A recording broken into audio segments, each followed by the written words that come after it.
ಆ 10 ಲಕ್ಷದಾಗಿ ಇವರು ಕೆಲಸ ಮಾಡೋದು ಸರಿಯಾಗಿ ಕೆಲಸ ಮಾಡಿಲ್ಲ. ಸುಣ್ಣ ಬಣ್ಣ ಹಚ್ಚಿಲ್ಲ, ಕಿಟಕಿ ಬಾಗಿಲು ಹಚ್ಚಿಲ್ಲ.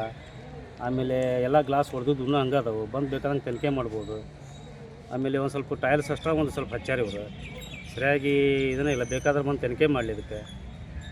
ಮುಂದೆ ಬೇಕಾದ್ರೆ ನಾವು ಯಾವ್ದಾರು ಒಂದು ಲೋಕಾಯುಕ್ತ ಇದು ಕೇಸ್ ಮಾಡೋದು ಕೇಸ್ ಮಾಡ್ತೇವೆ ನಾವು. ಈಗ ನಿಮಗೆ ಏನೇನು ತಪ್ಪು ಕಂಡು ಬಂದದ್ದು? ಸ್ವಲ್ಪ ಕಿಟಕಿ ಬಾಗಿಲು ಒಟ್ಟು ಹಚ್ಚಿಲ್ಲ ರೀ ಅವರು. 10 ಲಕ್ಷ ಭಾಳ ಸರಿಯಾಗಿ ವರ್ಕ್ ಆಗಿಲ್ಲ ಅದು. ಎಸ್ಟಿಮೇಟ್ ಕೊಡ್ನಾಗ ಅದು ಕಿಟಕಿ ಎಲ್ಲ ನಾನು ತೊಗೊಂಡೇನೆ ಅದು. ಅದರ ಸರಿಯಾಗಿ ಅವರು ಮಾಡಿದಂಥ ಕೆಲಸ ನಾನು ಕಂಡು ಬಂದಿಲ್ಲ.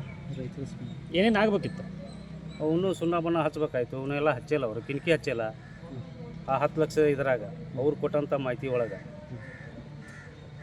ಟೈಲ್ಸ್ ಅದು ಟೈಲ್ಸ್ ಅಷ್ಟೇ ಹಚ್ಚಾರ ಅವರು. ನಿಮಗೆ ಅಂದಾಜು ಎಷ್ಟು ಲಕ್ಷ ಕಾಮಗಾರ ಅವ್ರು ಮಾಡಿದ್ರು? ಅಂದಾಜು ಒಂದು 3-4 ಲಕ್ಷ ರೂಪಾಯಿ ಕೆಲಸ ಅಷ್ಟೇ ಮಾಡಿರ್ಬೋದು ಅವರು. ಇಲೆಕ್ಟ್ರಾನಿಕ್ ಕೆಲಸ ಮಾಡ್ಯಾರ ಅವರು. ಅದು ಹಳೆ ಇದ್ರ ಮೇಲೆ ಅದಕ್ಕೆ GPS ಹೊಡಿಸಿದ್ರು. ಇಂಥವೆಲ್ಲ ಪೈಪ್ಲೈನ್ ಹಾಕ್ಯಾರ ವಾಟರ್ ಸಪ್ಲೈದು ಅಷ್ಟೇ. ಮಿಕ್ಕಿ ಯಾವ ಕೆಲಸನೂ ಸರಿಯಾಗಿ ಮಾಡಿಲ್ಲ ಇವರು. ಅಂದಾಜು ಎಷ್ಟು ರೂಪಾಯಿ ಕೆಲಸ ಆಗಿದೆ? ಅಷ್ಟೊಂದು 3-4 ಲಕ್ಷ ರೂಪಾಯಿ ಅಷ್ಟೇ ಕೆಲಸ ಆಗೈತೆ ಇದ್ರಾಗ. 10 ಲಕ್ಷದಾಗ ಬಾಕಿನ ಅವ್ರಿಗೆ ಸಂಬಂಧಪಟ್ಟಿದ್ದು. ಅವ್ರು ಏನು ಮಾಡ್ಯಾರೋ ಗೊತ್ತಿಲ್ಲ ನಮಗೆ. ಅವು ವ್ಯವಹಾರ ಆಗೈತಂತ? ಹಾಂ, ಅವು ವ್ಯವಹಾರ ಆಗೈತೆ. ಸರಿಯಾಗಿ ಇವರು ವರ್ಕ ಮಾಡಿಸಿಲ್ಲ. ಅವ್ರು ನಿರ್ಮಿತ ಕೇಂದ್ರ ಅವರು ಮಾಡಿಸ್ಬೇಕು, ಅವ್ರದ್ದು ಇದಿದ್ರು ಅದು ಇವರಲ್ಲೇ ಏನೋ ನನಗೆ ಹಂಗೆ ಮಾಹಿತಿ ಪ್ರಕಾರ ಇವರಲ್ಲೇ ನಿಂತು ಮಾಡ್ಕೊಂಡ್ರ ಅನ್ನೋದಂತ ನಮ್ಗೆ ಮಾಹಿತಿ ಕಂಡು ಬಂದೈತೆ. ನಿಮ್ಮ ಹೆಸರು? ಮಂಜಪ್ಪ ರಾಯ್ತಂದಿ ಅಂತೇಳಿ.